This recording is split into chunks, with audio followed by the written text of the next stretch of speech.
Tu sais, parfois, on vit des années avec quelqu'un, sans vraiment savoir qui il est. Tu crois connaître ses gestes, ses silences, ses habitudes. Tu crois être en sécurité. Jusqu'au jour où un détail change. Une phrase. Un regard. Une absence de trop. Et là, quelque chose dans ton ventre te dit, il y a un truc qui cloche. Mais tu ne veux pas y croire. Alors tu continues. Tu fermes les yeux, tu te dis que c'est dans ta tête. Mais ce n'est pas dans ta tête. Et ce que tu vas découvrir, va tout faire exploser. Je m'appelle Elisa Montenegro, et jusqu'à récemment, je croyais avoir une vie que beaucoup envieraient. Un mari charmant, une belle maison en bordure de ville, et une entreprise florissante de vêtements éco-responsables que j'ai bâtie de mes propres mains. Chaque matin, je me réveillais avec le sourire de Julien Riva à mes côtés. Il était doux, attentionné, presque irréel, comme un rêve qui aurait duré trop longtemps. Mais parfois, les rêves les plus beaux masquent les cauchemars les plus profonds. Tout a commencé un mardi soir, sans drame apparent. Julien rentrait plus tard que d'habitude, prétendant qu'il avait une réunion avec des investisseurs. Son baiser était tiède, son regard un peu fuyant, mais il avait toujours les mots justes pour désamorcer mes doutes. Pourtant, une petite voix en moi murmurait que quelque chose ne tournait pas rond. Je l'ai ignoré. Comme toujours. Ce soir-là, je n'arrivais pas à dormir. Le tic-tac de l'horloge résonnait comme un métronome dans l'obscurité. À côté de moi, le lit était froid. Julien n'était pas là. Je me suis levée, d'abord pour aller chercher de l'eau, mais un murmure m'a figé sur place. Une voix. La sienne. Je me suis approchée à pas feutrés du couloir. La lumière de son bureau filtrait sous la porte entr'ouverte. Mon cœur battait à tout rompre. Et puis, j'ai entendu ces mots, clairs comme du cristal. Elle ne se doute de rien. Tout est presque prêt. Dès qu'elle signe, on boucle tout. Le sol s'est dérobé sous mes pieds. Était-ce moi, elle? Qu'est-ce qui était prêt? Quel plan? Et qui était ce on? Je suis retournée silencieusement dans notre chambre, les mains tremblantes, les pensées en vrac. Mon corps était là, mais mon esprit bouillonnait de 1000 scénarios. Était-ce un malentendu? Était-il en train de me quitter? Ou bien, pire encore, le lendemain matin, Julien se comportait comme si de rien n'était. Il m'embrassa dans le cou, me tendit une tasse de café avec ce sourire qu'il maîtrisait si bien. Je l'observais, mes yeux cherchant une faille, un indice. Il me posait des questions banales, mais chaque mot sonnait faux.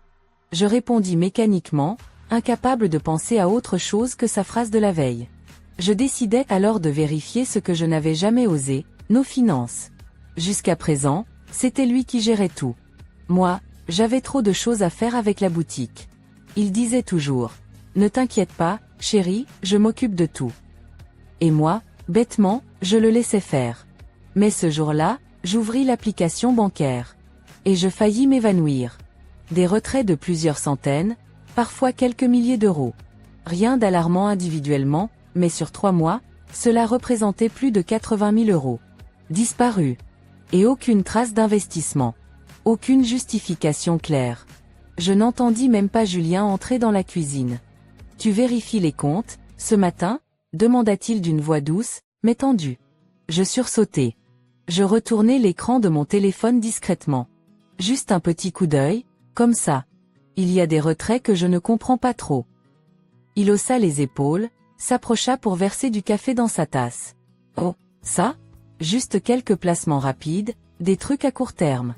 Je comptais t'en parler, mais tu sais comment je suis, j'oublie toujours. Je souris faiblement, mais à l'intérieur, un frisson glacial descendait le long de ma colonne vertébrale. Ce n'était pas de l'oubli. C'était du calcul. Les jours suivants, j'observais tout. Ses appels. Sa manie de mettre son téléphone face contre la table. Ses sorties sur le balcon pour parler à voix basse. Son empressement soudain à organiser nos biens communs. Il me parlait de simplification, de précaution. Il voulait que tout soit à son nom. Pour éviter les complications, disait-il. Je n'étais plus dupe. Mon Julien n'était plus le même. Et il allait faire une erreur. Je le savais. Et il l'a faite. Un soir, après un dîner fade et silencieux, il se leva pour aller prendre sa douche. Et pour la première fois depuis des semaines, il oublia son téléphone sur la table basse. Je comptais les secondes. 1, 2, 3. Puis je l'attrapai. Un message venait d'arriver, signé simplement SR. Fais-la signer au plus vite. Elle commence à flairer quelque chose. Je crus que mon cœur allait exploser. Ce n'était pas juste une aventure. Il y avait quelqu'un d'autre dans ce plan. Quelqu'un qui me connaissait. Je reposai le téléphone juste à temps avant qu'il ne revienne. Ce soir-là, je n'ai presque pas dormi. Le lendemain, je pris une décision. Je devais agir avant lui.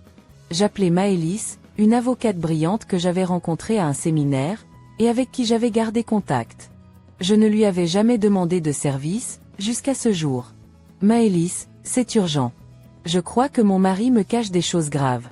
Et je dois protéger mon entreprise, ma maison, et mon avenir. Elle m'écouta sans m'interrompre pendant que je lui racontais tout, de la conversation entendue à l'étrange message de SR. Elisa, on va créer un fonds fiduciaire. Un trust. On transfère tout ce qui t'appartient légalement dedans. Il ne pourra rien revendiquer. J'approuvai immédiatement. J'étais effrayée, mais plus encore, j'étais en colère. Mon entreprise, ma passion, mes efforts, tout ça n'allait pas finir entre les mains d'un homme manipulateur. Pendant les 3 jours qui suivirent, je jouais la comédie. Je riais à ses blagues. Je lui préparais ses plats préférés. J'acceptais même sa suggestion de signer des documents pour simplifier la paperasse. Mais je savais déjà que chaque feuille qu'il me tendait était un piège. Le 4e jour, tout était en place. Mes parts dans l'entreprise avaient été transférées. Mon compte principal vidé et transféré dans un trust sécurisé à mon nom. L'appartement, officiellement mis au nom d'une société immobilière dont j'étais l'unique gestionnaire. Je n'étais plus la femme naïve qu'il croyait manipuler. Et puis, ce soir-là, il rentra plus tôt que d'habitude.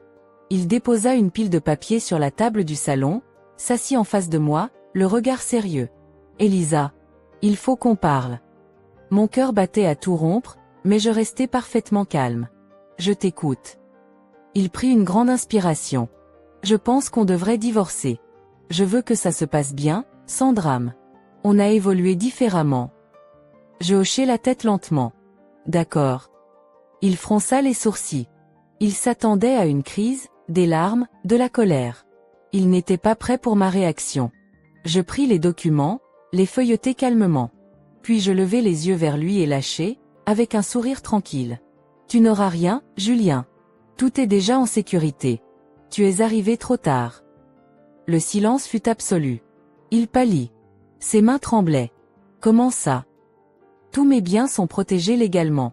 L'appartement, les comptes, la société. Tu n'as plus aucune emprise sur moi. » Il tenta de garder son calme, mais son regard bouillonnait de rage. « Tu vas le regretter. » Je me levai, le regard planté dans le sien. « Non.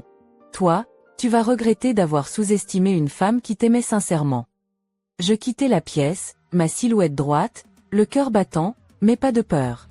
De liberté. Après la confrontation glaciale avec Julien, j'avais cru ressentir une forme de soulagement. Comme si en le démasquant, j'avais enfin repris le contrôle. Mais la vérité, c'est que ce n'était que le début. Car les trahisons, comme les mauvaises herbes, ne viennent jamais seules. Le lendemain de notre conversation, je m'attendais à ce que Julien quitte l'appartement. Il n'en fit rien. Il continua à jouer le rôle du mari parfait, préparant le petit déjeuner, déposant des baisers vides sur mon front. Mais quelque chose dans son regard avait changé. Ce n'était plus de la tendresse, c'était du calcul. Et moi, je jouais mon propre jeu. Je faisais semblant de ne pas le voir observer chacun de mes gestes. Je le laissais croire que j'étais fragile, choquée, vulnérable.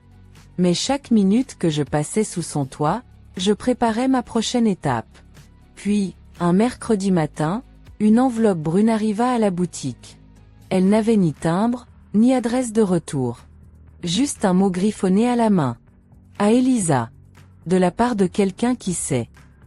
Intrigué, je l'ouvris à l'abri des regards, dans l'arrière-boutique. À l'intérieur, une simple clé USB. Et un petit mot. Elle est encore en vie. Mes mains tremblaient. Mon cœur battait dans mes tempes. Elle ? Qui ça ? Elle ? Il me fallut quelques secondes pour comprendre. Sophia Reynaud. SR. Mon ancienne associée. Mon amie. celle qui avait disparu mystérieusement il y a 1 an. Nous avions fondé l'entreprise ensemble. Nous étions inséparables, du moins, jusqu'à ce que notre relation se délite. Des tensions, des désaccords financiers, des silences. Et puis, un jour, elle avait quitté tout. Sans un mot. Je n'avais plus jamais eu de nouvelles. Je courus dans mon bureau et insérai la clé dans l'ordinateur. Un seul fichier vidéo. Je cliquai. Sophia apparaissait à l'écran, l'air fatigué, le regard durci. Elisa, si tu regardes ça, c'est que tu sais. Julien n'est pas celui que tu crois. Il m'a piégé. Il m'a accusé d'avoir détourné des fonds qu'il avait lui-même déplacés. J'ai dû disparaître pour survivre. Et crois-moi, il va te faire la même chose. Protège-toi. Et si tu veux mon aide, tu sais où me trouver. Elle terminait la vidéo par une adresse. Une cabane perdue à 2 heures de la ville. Mon esprit bourdonnait. Ma gorge était serrée. Sophia n'était pas une traîtresse. Elle était une victime. Comme moi. Et peut-être, notre salut résidait dans une alliance. Je n'en parlais à personne. Pas même à Maëlys. Le lendemain, je pris un prétexte professionnel pour quitter la boutique. Je conduisis jusqu'à l'adresse, les mains crispées sur le volant. L'air était froid, le ciel couvert. Tout était silencieux autour de moi, comme si le monde retenait son souffle. La cabane était modeste, en bois, cachée derrière une rangée de pins. Je frappai. Rien. Puis, la porte s'ouvrit lentement. Sophia se tenait là, vivante. Amaigrie, certes. Mais bien là. Tu as reçu mon message, dit-elle simplement. Je hochai la tête, les larmes aux yeux. Tu ne m'as pas trahi. Elle soupira. C'est ce qu'il voulait que tu crois. Il a utilisé nos tensions pour nous diviser. Il m'a menacé. Et quand j'ai compris ce qu'il faisait, il était déjà trop tard. Je m'assis sur un vieux fauteuil en osier, le cœur en vrac. Pourquoi toi? Pourquoi moi? Parce qu'on a créé quelque chose de précieux. Et il voulait s'en emparer. D'abord par moi. Maintenant par toi. Je restai là 1 heure entière, à écouter son récit. Les fausses factures. Les comptes offshore. L'implication possible d'un homme nommé Victor Saval, un intermédiaire financier qui travaillait dans l'ombre, sans jamais apparaître dans les documents officiels. Ce nom n'apparaissait jamais. Mais Julien l'évoquait souvent, sans savoir que Sophia l'avait entendu. Je rentrai chez moi, la tête en feu. Et à peine avais-je franchi la porte que Julien m'attendait dans le salon. « Tu étais où ?» demanda-t-il d'un ton trop calme. Je souris. « Réunion à la galerie. Tu veux des détails ?» Il se leva, s'approcha, ses yeux plantés dans les miens. « Tu crois pouvoir me piéger, Elisa ?» Mon cœur s'arrêta 1 seconde. « Pardon ?» Il recula lentement. « Tu crois que je ne sais pas que tu m'espionnes, que tu prépares quelque chose. Tu veux vraiment que ça finisse mal ?» Je soutins son regard. « Tu as peur ? Tu devrais. Parce que je sais ce que tu fais. Et je ne suis plus ta marionnette. » Son sourire fondit. Il sortit sans dire un mot, claquant la porte. Je savais que le compte à rebours avait commencé. Le lendemain, Maëlys me téléphona. « Elisa, Julien vient de déposer une demande de divorce. Et il réclame la moitié de tout, y compris la propriété intellectuelle de ta marque. » Je ris. Un rire nerveux, amer. Il peut essayer. Mais il ne sait pas ce que j'ai en main. Je lui parlais de Sophia, de la vidéo, du nom de Victor Saval. Elle se redressa immédiatement. Saval? Attends, j'ai déjà entendu ce nom. Il a été soupçonné de blanchiment d'argent, mais rien n'a jamais été prouvé. Si on le relie à Julien, on a une bombe. Et s'il savait que Sophia est vivante? Il la fera taire. Tu dois la protéger, Elisa. Je rappelai Sophia et lui proposai un plan. Elle accepterait de revenir, mais en tant que témoin surprise. À condition que nous la protégions légalement. Maëlys organisa un rendez-vous discret avec un juge pour préparer une ordonnance de protection. Et moi, je me préparais pour la guerre. Car Julien, lui, n'allait pas se rendre sans se battre. Le matin où tout a basculé, le ciel était d'un bleu si calme que j'ai failli y croire, pendant une seconde. Croire que le pire était passé. Que Julien allait lâcher prise. Que cette guerre sourde entre nous allait enfin s'éteindre dans un soupir. Mais non. Julien Riva n'était pas du genre à abandonner. Ce jour-là, il entra dans la boutique à l'improviste. Costume impeccable, sourire de façade. Et une rose blanche à la main. Tu me manques, Elisa. Je posai doucement le carton de vêtements que je portais. Tu ne viens pas ici sans raison. Qu'est-ce que tu veux? Il s'approcha du comptoir, son regard pétillant d'un éclat que je connaissais trop bien. La manipulation déguisée en tendresse. On n'est pas obligé de s'attaquer comme ça. Tu sais, j'ai pensé à une solution amiable. Tu veux que je te donne la moitié de tout?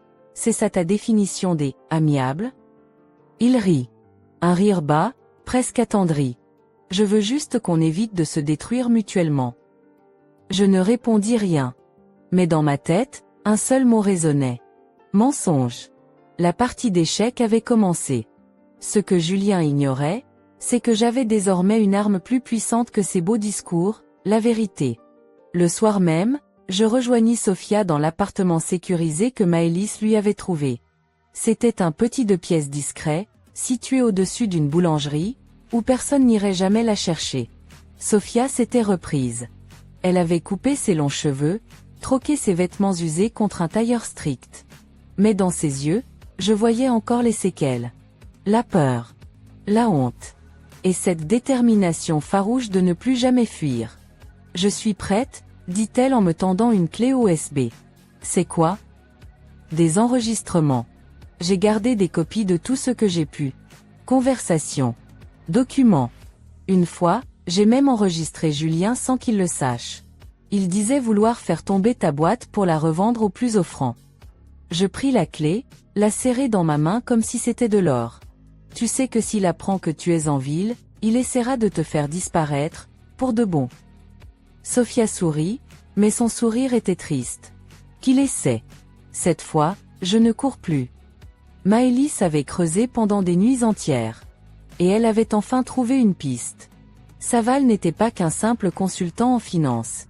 Il gérait des sociétés écrans pour des clients spéciaux. Et plusieurs de ces structures étaient liées à des détournements de fonds dans le monde de la mode et du luxe. Et devine quoi? L'une de ces sociétés avait reçu des virements réguliers provenant du compte commun que Julien et moi partagions. Les dates correspondaient parfaitement au retrait que j'avais remarqué au début de toute cette histoire. On a besoin de preuves irréfutables, déclara Maëlys. Et pour ça, il nous faut accéder aux documents internes de Saval. Et comment tu proposes de faire ça? Elle me regarda. Longuement. Tu vas devoir le rencontrer. Et lui faire croire que tu veux blanchir de l'argent. Mon sang se glaça. Moi? Il est discret, mais il a toujours eu un faible pour les femmes ambitieuses. Si tu te présentes comme une femme trahie qui veut se protéger, il mordra à l'hameçon. J'hésitai. Puis je pensais à tout ce que Julien m'avait pris, à tout ce qu'il avait détruit, ma confiance, mes rêves, mon amour-propre. Et je dis oui. 2 jours plus tard, je rencontrai Victor Saval dans une galerie d'art ultra sélecte du centre-ville. Maëlys avait organisé tout cela par l'intermédiaire d'un ancien client. Il était exactement comme je l'imaginais, élégant, froid, et presque invisible. Ses yeux sombres me scrutèrent comme s'ils pouvaient lire mes pensées. Alors, Madame Monténégro, que puis-je faire pour vous? Protéger mes intérêts. Et les mettre à l'abri d'un homme qui veut me les arracher. Il esquissa un sourire fin. Voilà qui est intrigant. Vous me rappelez quelqu'un. Une certaine. Sophia Reynaud. Mon cœur fit un bond. Elle aussi, elle voulait protéger ses biens. Elle a disparu du jour au lendemain. Dommage. Il mentait. Il savait. Mais moi aussi, je jouais mon rôle à la perfection. Je ne compte pas disparaître. Je compte contre-attaquer. Et pour ça, j'ai besoin de quelqu'un comme vous. Il se pencha, amusé. Et si je vous disais que votre mari m'a déjà contacté pour transférer certains actifs dans des comptes aux Caïmans? Je fis mine d'être choqué. Il veut me doubler? Peut-être. Ou peut-être que vous avez encore le temps de le doubler vous. Ce fut tout ce que j'avais besoin d'entendre. Je quittai la galerie, le cœur tambourinant. Tout avait été enregistré. Maëlys avait placé un micro sur moi, et chaque mot échangé avec Saval allait servir de preuve. Le soir même, Julien rentra, furieux. « Tu as parlé à Saval ? » ?»« Quoi ? Qui ? » ?»« Ne joue pas à ça, Elisa. Je sais que tu l'as vu. Il m'a dit que tu voulais protéger tes intérêts. C'est ça que tu fais maintenant ? Tu t'allies à mes ennemis ? Je me levai, calme. Ce ne sont pas tes ennemis, Julien. Ce sont les miens. Toi inclus. Il me fixa, les lèvres serrées. Puis il rit. Un rire amer, cassé. Tu crois vraiment pouvoir gagner contre moi ? Tu n'as aucune idée de ce que je suis prêt à faire. Alors fais-le, soufflai-je. Et moi, je ferai tomber ton monde. Ce soir-là, je me retrouvai seul, accoudé à la fenêtre. Le reflet de la ville scintillait dans les vitres, mais mon esprit était ailleurs. Je pensais à Sophia, à Maëlys, à cette guerre que je n'avais jamais demandé à mener, et à Julien, que je n'aimais plus, mais qui restait un danger vivant, déterminé à tout brûler derrière lui. Mais il ignorait une chose essentielle. Je n'étais plus la femme qu'il croyait connaître. Et cette fois, je ne me laisserai pas avoir. Depuis ma rencontre avec Victor Saval, tout s'était accéléré. Les preuves étaient là. Les enregistrements, les mouvements bancaires, les emails cryptés. Julien Riva avait creusé sa propre tombe, et il ne le savait pas encore. Maëlys m'avait conseillé de ne pas frapper tout de suite. Pas encore. Elle disait que les prédateurs, quand ils sentent le danger, deviennent les plus dangereux. Elle voulait que nous attendions un moment stratégique. Et ce moment allait arriver plus tôt que prévu. La mairie avait organisé un grand gala caritatif, réunissant les figures les plus influentes de la ville. Le genre d'événement où Julien adorait parader, poser, s'inventer une générosité qu'il n'avait pas. Il m'envoya un message 3 jours avant. Nous avons été invités. Si tu veux qu'on sauve les apparences, tu sais ce que tu dois faire. Je faillis répondre un mot de trop. Mais je me souvins de ce que m'avait dit Maëlys. Les projecteurs révèlent mieux que l'ombre. Alors je lui répondis. Très bien. J'y serai. Le soir du gala, je portais une robe noire dos nu, sobre mais magnétique. Je voulais qu'on me voie. Pas pour briller, mais pour dominer. Julien arriva à ma rencontre à l'entrée du palais de verre, l'air plus nerveux qu'il ne le laissait paraître. Tu es ravissante. Et toi, tu caches mal ta panique. Il força un sourire. Il n'y a rien à craindre, si on agit comme un couple uni. Je souris à mon tour. Mais le feu en moi grandissait. La soirée se déroulait lentement. Champagne, discours pompeux, selfies calculés. Mais tout allait basculer à 21h43 précise. Car j'avais prévu une surprise. La musique s'arrêta. Tous les regards se tournèrent vers la scène. Un écran géant s'alluma. La maîtresse de cérémonie s'avança au micro. Et maintenant, un hommage aux entrepreneurs qui défendent la transparence et l'éthique dans nos métiers. Julien se raidit. Il ne savait rien de ce qui allait suivre. Sur l'écran, une vidéo démarra. Une voix. La sienne. Captée lors de son entretien avec Victor Saval. Elle n'est pas prête. Elle me croit encore amoureux. D'ici 2 semaines, j'aurai transféré tout ce qu'elle possède. Elle ne verra rien venir. Un murmure parcourut la salle. Julien se leva, livide. C'est un montage. C'est une attaque personnelle. Je restai assise, le regard froid. Maëlys se tenait derrière, discrète, souriante. Le feu dans ses yeux disait tout. Et puis, une silhouette monta sur scène. Sophia. Elle était rayonnante, puissante. Pas comme une victime, mais comme une survivante. Bonsoir. Je suis Sophia Reynaud. Oui, je suis bien vivante. Et ce que vous venez d'entendre n'est qu'un aperçu de ce que Julien Riva a orchestré contre nous. Un choc. Un silence. Une onde de stupeur. Sophia continua, implacable. J'ai été accusée à tort, effacée de ma propre entreprise, menacée. Il a tenté de faire la même chose avec Elisa. Mais cette fois, nous sommes 2. Et nous ne nous tairons plus. Julien sortit de la salle en furie, bousculant les invités. Je le suivis discrètement jusqu'au parking. Il se retourna, furieux. C'était ton plan? M'humilier? Me détruire publiquement? Non, Julien. Tu t'es détruit tout seul. Tu crois avoir gagné? Tu crois que ça suffit pour me faire tomber? Non. Mais c'est un bon début. Il se rapprocha, menaçant. Tu ne comprends pas, Elisa. Je ne suis pas seule. Tu ne sais pas à qui tu t'attaques. Je haussai les épaules. Peut-être. Mais toi non plus, tu ne sais pas à quoi je suis prête pour protéger ce que j'ai construit. Il ne répondit rien. Il me regarda longuement, puis monta dans sa voiture et disparut dans la nuit. Comme prévu, Julien lança sa contre-attaque dès le lendemain. Un communiqué de presse. Un article anonyme publié sur un blog à scandale. Elisa Montenegro accusée de fraude fiscale. Une ancienne associée lève le voile. Un article truffé de mensonges, photos hors contexte, extrait de Mes tronqués. Je crus étouffé. Je me précipitai chez Maëlys. Elle lut l'article, impassible. Il essaie de te faire perdre ton calme. De te faire sortir de ta ligne. Il veut ruiner ma réputation. Me salir publiquement. Et nous allons répondre. Pas par une plainte seulement. Mais par une conférence de presse. Tu vas parler. Tu vas prendre la lumière. Tu vas raconter la vérité. Je la regardai, hésitante. Tu crois que les gens me croiront? Les gens croient les voix qui n'ont pas peur de trembler. Sois vrai. Ils verront. 2 jours plus tard, j'étais assise devant un parterre de journalistes. Caméras allumées. Micro en main. Je pris une grande inspiration. Bonjour. Je m'appelle Elisa Montenegro. J'ai été trahie par l'homme que j'aimais, manipulée, humiliée.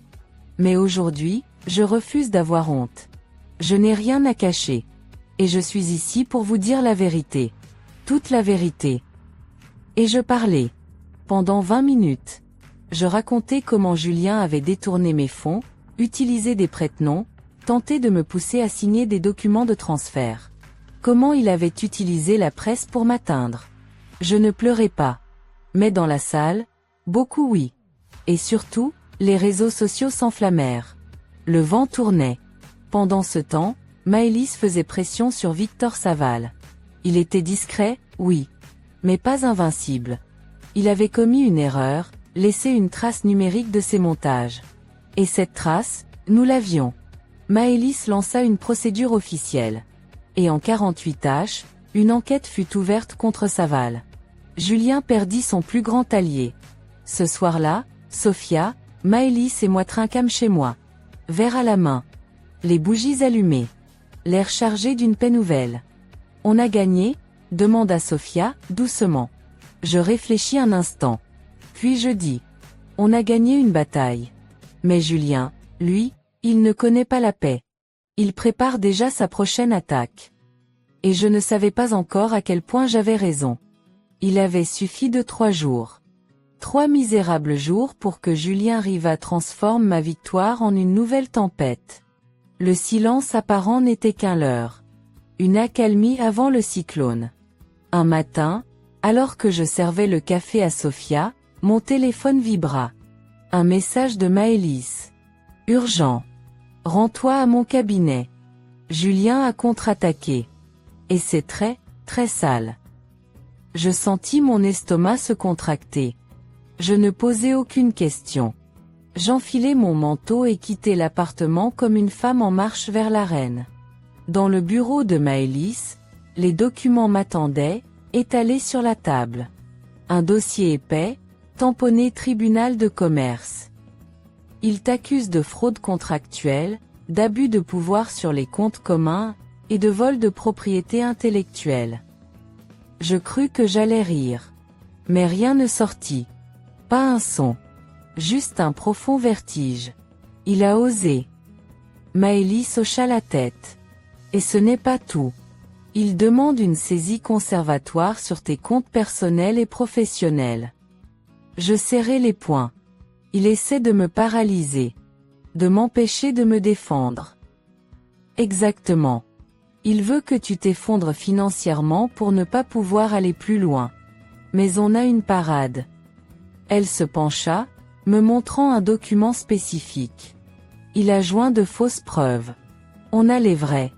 Les enregistrements avec Victor Saval, les documents de Sofia, les mouvements bancaires légitimes. Alors on contre-attaque. Son regard brillait. Non, Elisa. On le pulvérise. Le soir même, je reçus un appel que je n'attendais pas. Victor Saval. Sa voix était plus sèche, plus fébrile qu'à notre dernière rencontre. J'ai besoin de vous voir. Pourquoi je vous ferai confiance? Parce que Julien vient de me menacer. Et que je n'aime pas être menacée. Je restai silencieuse. Et parce que j'ai un enregistrement qui pourrait vous sauver. Nous nous retrouvâmes dans une voiture, garée sous un pont industriel. Un décor de roman noir, parfait pour une confession. Il me tendit une clé USB. La dernière réunion que j'ai eue avec Julien. Il m'a demandé de falsifier des documents pour prouver que vous aviez volé vos propres biens. Je l'ai enregistré. Pour ma sécurité. Mais, je ne suis pas sans scrupules. Je veux un accord. Je le fixai. Vous ne valez pas mieux que lui. Peut-être. Mais moi, je sais reconnaître quand un navire coule. Je pris la clé. Ce n'était pas un pacte. C'était un outil. Une arme. Vous avez 30 secondes pour disparaître de ma vie. Et je sortis de la voiture. Avec cette preuve en main, Maëlys monta une contre-plainte en fraude et tentative d'entrave à la justice. Nous déposâmes tout le dossier dans un silence stratégique. Aucune déclaration publique. Pas encore. Nous voulions que le choc soit total. Le tribunal convoqua Julien en urgence. Il arriva, sûr de lui, accompagné d'un avocat au sourire arrogant. Mais quand la juge lut à voix haute l'existence d'un enregistrement audio où il demandait sciemment la fabrication de faux documents, son visage se crispa. Et moi, assise à la table opposée, je ne le quittais pas des yeux. Monsieur Riva, avez-vous quelque chose à dire? C'est hors contexte. Ce n'est pas une preuve recevable. Mais son ton avait changé. Son assurance s'effondrait. Et moi, je n'avais pas encore tiré ma dernière carte. Un événement de la Fondation Femmes en Force devait avoir lieu ce soir-là. J'avais été invitée à prendre la parole. Initialement, j'avais décliné. Mais Maëlys insista. Le moment est venu de montrer ton vrai pouvoir. Pas comme victime, mais comme survivante. J'acceptai. Je portais une robe rouge, presque théâtrale, symbole de tout ce que j'avais enduré et de tout ce que j'étais redevenue. La salle était pleine. Les caméras allumées. Et au fond, je vis Julien. Il n'avait pas été invité. Il s'était introduit discrètement. Mais je le vis. Et je continuai. Je montai sur scène. Le silence se fit. Bonsoir. Mon nom est Elisa Montenegro. Et je suis la preuve vivante qu'aucune manipulation, aucune trahison, aucun homme, ne peut vous voler ce que vous avez construit avec votre âme. J'entendis des murmures. Des larmes. Et puis, un bruit derrière moi. Julien s'était approché.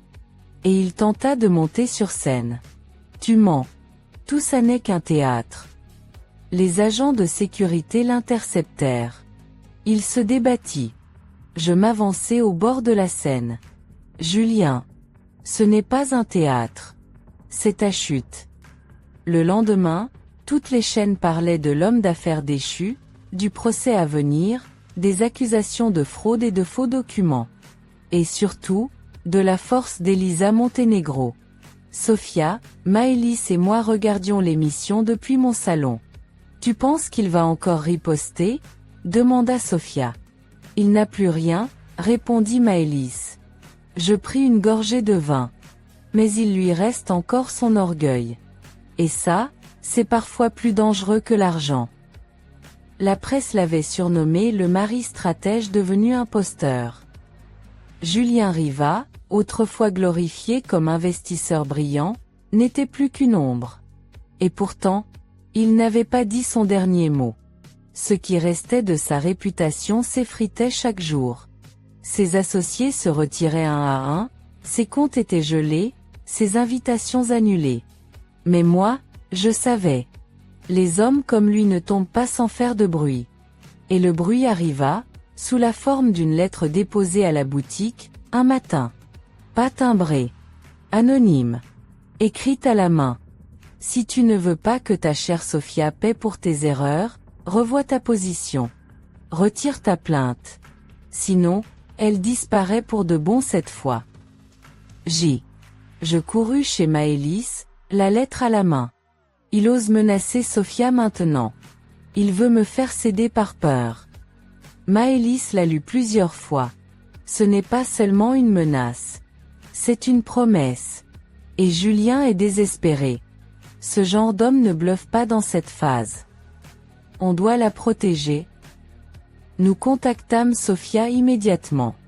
Elle était calme, presque trop. Je m'y attendais, dit-elle. Je vais disparaître un moment. Me mettre à l'abri. Il ne mérite pas que je vive dans la peur, mais je ne vais pas risquer plus. Je sentis un goût amer dans ma bouche. Et moi? Je fais quoi, pendant que tu disparais encore? Elle me prit les mains. Tu termines ce qu'on a commencé. Il t'a peut-être volé des mois de paix, mais c'est toi qui as repris ton destin. Ne le laisse pas gagner à la dernière minute. La semaine suivante, Julien déposa une plainte pour diffamation, tentant de présenter les vidéos, enregistrements et documents comme des manipulations numériques orchestrées par une conspiration féminine. Oui, tu as bien lu. Il avait osé utiliser le terme conspiration féminine. C'était risible, et pathétique. Et pourtant, le juge accepta une audience. Un ultime affrontement. On y va, me demanda Maëlys. Plus que jamais. La salle était pleine. Julien entra, vêtu de noir, amaigri, mais toujours arrogant. Comme s'il pouvait encore renverser la situation par la seule force de sa parole. Moi, je portais du blanc. Pas pour lui. Pour moi. Le juge ouvrit la séance. Monsieur Riva, vous accusez Madame Montenegro d'avoir fabriqué de fausses preuves pour vous nuire dans une démarche de vengeance personnelle. Absolument. Elle a utilisé des outils technologiques, manipulé des enregistrements, corrompu d'anciens contacts. Tout ça pour me salir. Et que dites-vous de l'implication de Monsieur Victor Saval, qui a témoigné contre vous? Julien hésita. Il ment. Il a retourné sa veste pour obtenir une réduction de peine. Et de Madame Sophia Reynaud, que vous avez prétendu disparue, mais qui est revenue avec des preuves tangibles. Julien se tut. Moi, je levai la main. Votre honneur, puis-je parler? Le juge acquiesça. Je me levai. Ma voix était claire, posée. Je n'ai jamais voulu cette guerre. Mais j'ai refusé d'être détruite en silence. Julien m'a menti, manipulé, tenté de me dépouiller. Mais le pire n'est pas ce qu'il m'a fait. Le pire, c'est qu'il a cru que je ne me relèverais jamais. Je sortis une dernière enveloppe. Voici une transcription certifiée d'un échange entre Julien Riva et un tiers, où il évoque explicitement l'idée de falsifier des preuves et... Je marquai une pause, mon regard planté dans le sien. Et d'en finir avec Sophia, une fois pour toutes. Un silence glacial tomba sur la salle. Julien blêmit. Son avocat voulut se lever, mais le juge l'interrompit. J'ai entendu suffisamment. Audience suspendue. Le verdict sera rendu sous huitaine. Mais sachez, monsieur Riva, que vos jours d'impunité sont terminés. Une semaine plus tard, le jugement tomba. Julien Riva, reconnu coupable de tentative de fraude, usage de faux, diffamation, chantage et mise en danger d'autrui. Sanction. Interdiction d'exercer toute fonction liée à la finance pendant 10 ans. Poursuites pénales ouvertes. Et moi? J'étais blanchi de toutes les accusations, réhabilité publiquement, et libre. Mais ce n'est pas le tribunal qui m'a donné ce sentiment. C'est ce que j'ai ressenti, ce soir-là, sur le balcon de mon appartement. En silence. En paix. Pour la première fois. Il m'envoya un message. Un dernier. Avant d'être placé sous contrôle judiciaire. Tu m'as détruit. Mais tu m'aimais. Tu m'aimais, Elisa. Je répondis simplement. Et tu as détruit ce que tu aimais. Adieu, Julien. Je bloquai son numéro. Et je fermai la porte. Définitivement. Sofia décida de quitter la ville. Elle ouvrit un atelier à Lisbonne, et nous échangeons encore quelques messages. Maëlys était devenue bien plus qu'une avocate. Une sœur de combat. Et moi, j'étais invitée à participer à un conseil national pour l'entrepreneuriat féminin. Ironie du sort, c'est justement là que j'ai revu César Delmont, un vieil ami de fac. Son regard n'avait pas changé. Franc. Sincère. Et pour la première fois depuis longtemps, j'ai souri sans douleur. Le passé m'a laissé en morceaux. Mais j'ai recollé chaque fragment avec une nouvelle force. Je n'ai pas seulement survécu à Julien. Je me suis retrouvée. Le vent tiède de fin d'été s'engouffrait par la baie vitrée du nouvel appartement d'Elisa. Plus petit, plus simple, mais baigné de lumière. Ce n'était plus l'ancien décor de sa vie, celui où chaque meuble lui rappelait une trahison. Ici, elle respirait mieux. Les cicatrices étaient toujours là, mais elles avaient cessé de la brûler. Elle avait reçu ce matin-là une invitation pour un projet de développement durable en Amérique latine. Un rêve qu'elle croyait éteint depuis longtemps. Il suffisait de dire oui. Un mot. 3 lettres. Une nouvelle vie. Elle relut la proposition, le contrat, les modalités. Tout était parfait. Et pourtant, quelque chose retenait sa main. Le passé. Les souvenirs. Les fantômes qui, parfois, frappaient encore à la porte. Mais ce jour-là, ce ne fut pas un fantôme. Ce fut César. Il arriva sans prévenir, avec un sourire dans les yeux et un bouquet de lavande séchée, comme ceux qu'ils cueillaient ensemble lorsqu'ils étaient étudiants. Elle ne put s'empêcher de sourire.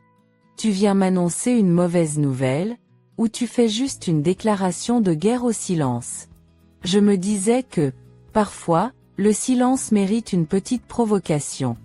Elle l'invita à entrer. Il s'assit, observa la pièce, puis elle. Il semblait chercher quelque chose dans ses traits, peut-être une permission de dire ce qu'il n'osait pas encore. Tu repars, alors? Peut-être. Lisbonne? Paris? Bogota? Bogota. Un programme d'échange. Des femmes entrepreneurs, des coopératives locales. Tout ce que j'aime. Tout ce que j'ai dû mettre en veille. Il hocha la tête. Puis, plus doucement. Et tu pars seule? Elle le fixa un instant. Son cœur battait plus vite qu'elle ne le voulait.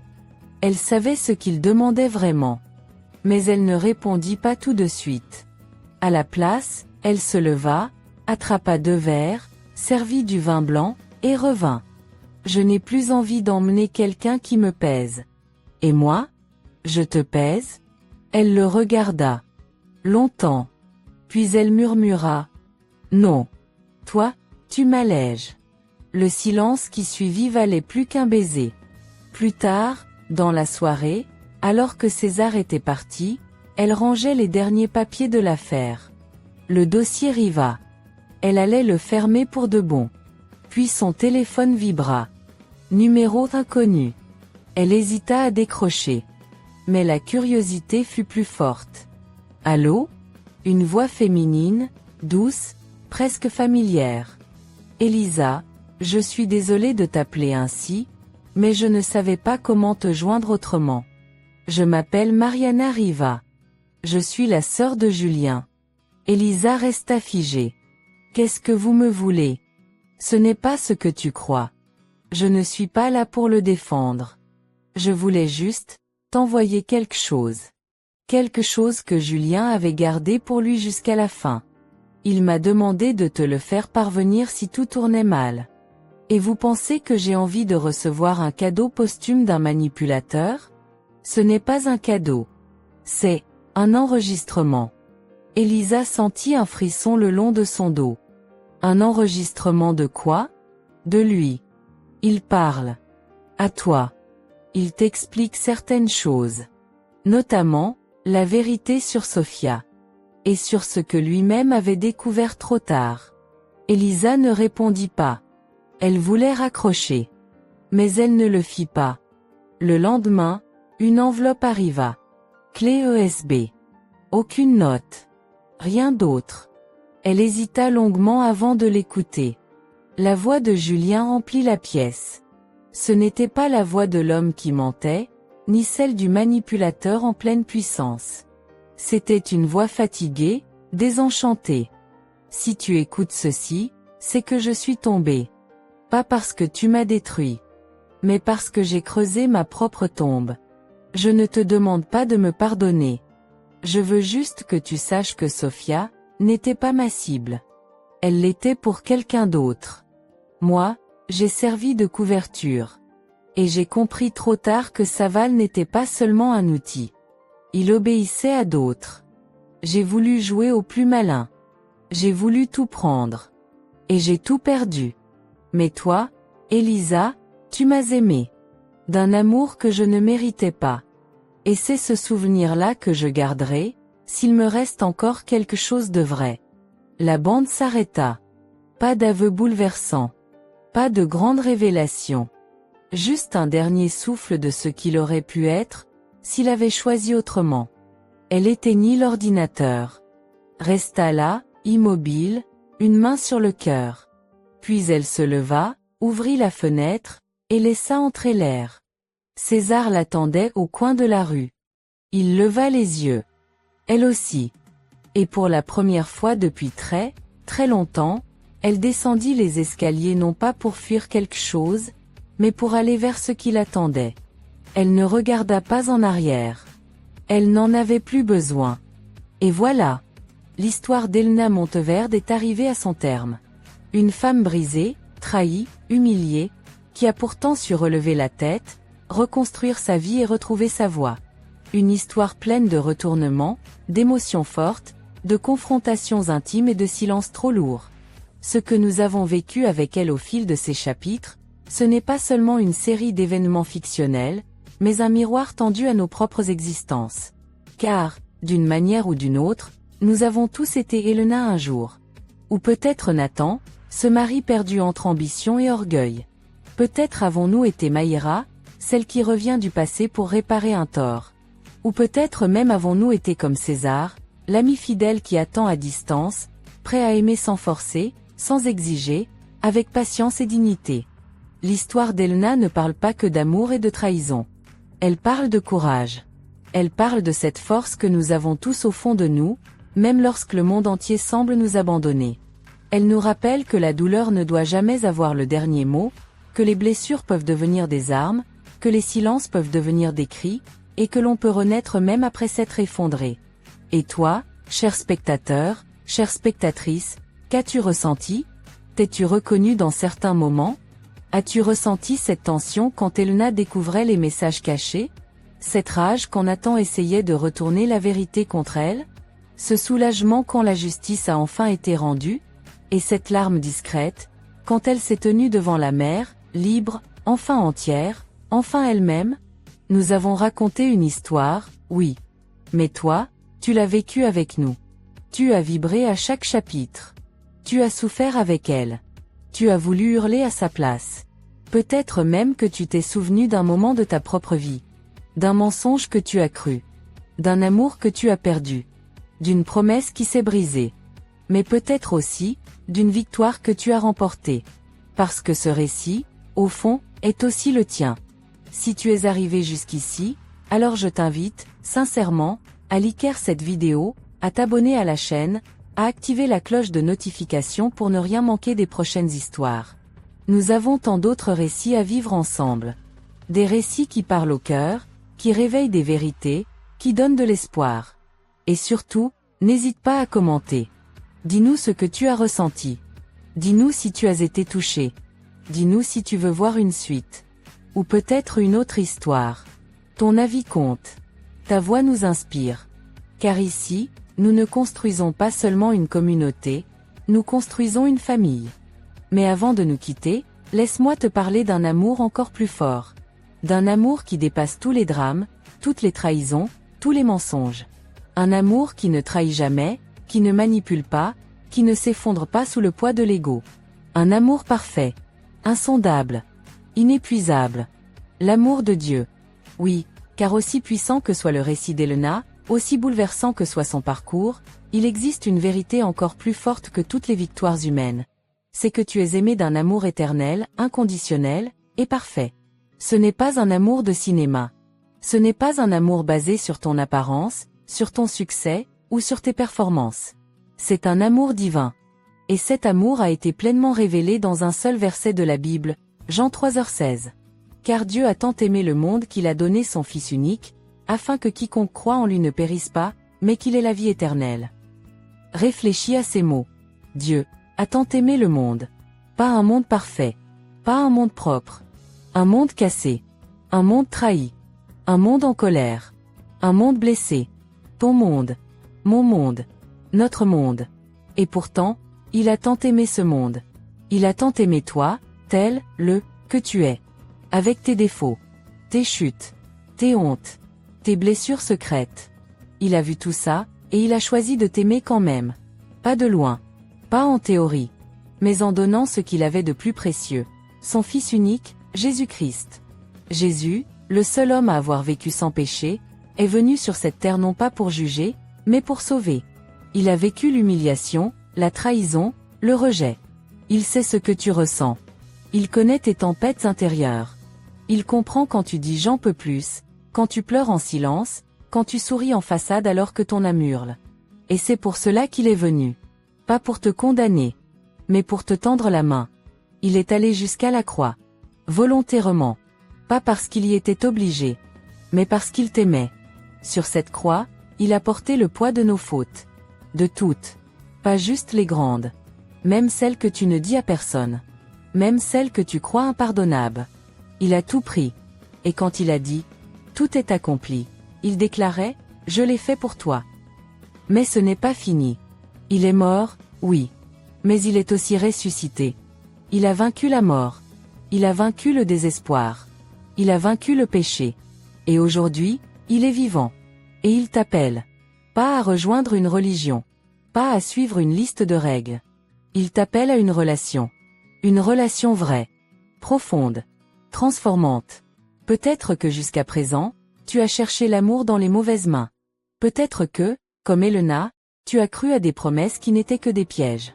Peut-être que tu t'es endurci, que tu as mis une armure autour de ton cœur. Mais laisse-moi te dire une chose, Dieu ne t'a jamais oublié. Même dans tes nuits les plus sombres. Même dans tes erreurs. Il a toujours été là. Et aujourd'hui, il frappe doucement à la porte de ton cœur. Il ne force pas. Il attend. Il espère. Il t'invite à lui ouvrir. Et si tu le veux, tu peux accepter Jésus comme ton Seigneur et Sauveur dès maintenant. Il n'y a pas besoin d'un rituel compliqué. Pas besoin d'être parfait. Il suffit d'un cœur sincère. Il suffit de dire « Seigneur Jésus, je reconnais que j'ai besoin de toi. J'ai essayé de tout gérer seul, et j'ai échoué. Je crois que tu es mort pour moi, que tu es ressuscité, et que tu m'aimes. Je t'accepte aujourd'hui comme mon Sauveur, et je t'invite à vivre dans mon cœur. Change ma vie. Apprends-moi à te suivre. Amen. » Si tu as prié ces mots avec sincérité, alors une nouvelle histoire vient de commencer pour toi. Bien plus forte, plus belle, plus profonde que n'importe quelle telenovela. C'est l'histoire de ta réconciliation avec Dieu. C'est le début d'une vie nouvelle, remplie de paix, de vérité, et d'un amour que rien ne pourra jamais te voler. Et si tu veux en savoir plus, n'hésite pas à nous le dire dans les commentaires. Nous serions honorés de prier pour toi, de t'écouter, de t'accompagner. Tu n'es pas seul. Tu ne l'as jamais été. Alors, maintenant, avant de nous quitter, je t'invite encore une fois à liker cette vidéo, à t'abonner à la chaîne, et à partager cette histoire autour de toi. Peut-être que quelqu'un que tu connais a besoin d'entendre cette parole. Peut-être que quelqu'un que tu aimes se sent trahi, brisé, perdu. Envoie-lui cette vidéo. Tu ne sais pas Ça pourrait changer sa vie. Merci d'avoir été avec nous jusqu'ici. Merci pour ton temps, ton cœur, ta présence. Cette histoire d'Elena Monteverde ne s'oubliera pas de sitôt. Mais maintenant, une autre histoire t'attend. Et si cette nouvelle histoire, c'était la tienne, avec Dieu? À très bientôt. Que la paix du Christ remplisse ton cœur, et que ton avenir soit éclairé par sa lumière. On se retrouve dans la prochaine vidéo, mais surtout, on se retrouve dans l'histoire d'un amour qui ne faillit jamais. Jésus t'aime. N'oublie jamais ça.